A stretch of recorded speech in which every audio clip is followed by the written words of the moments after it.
मुअज़्ज़ज़ नाज़रीन, अस्सलामु अलैकुम। नाज़रीन, आपके साथ इंतहाई अहम ब्रेकिंग न्यूज़ शेयर करते चले। महकमा मौसमियात ने एक और बुरी खबर शेयर कर दी। जी हाँ नाज़रीन, आज मुल्क भर का मौसम कैसा रहेगा, महकमा मौसमियात ने ख़तरे की घंटी बजा दी।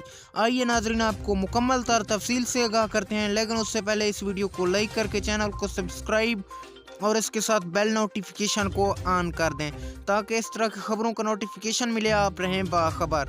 जी हाँ नाज़रीन, महकमा मौसमियात ने आज रात के लिए ख़तरे की घंटी बजा दिया है। महकमा मौसमियात की ताज़ा तरीन रिपोर्ट के मुताबिक आज पाकिस्तान के बलाई और वस्ती इलाकों में फिर से ज़ोरदार बारिश के साथ ओलाबारी के भी खदशात हैं। महकमा मौसमियात का कहना है कि सिंध में भी अच्छी बारिश की तवक्को की जा सकती है और इसके अलावा लाहौर, मरी और कुछ मुल्हक्का इलाकों में ज़ोरदार सर्दी में शदीद इजाफा होगा और पहाड़ों पर अच्छी बर्फबारी हुई।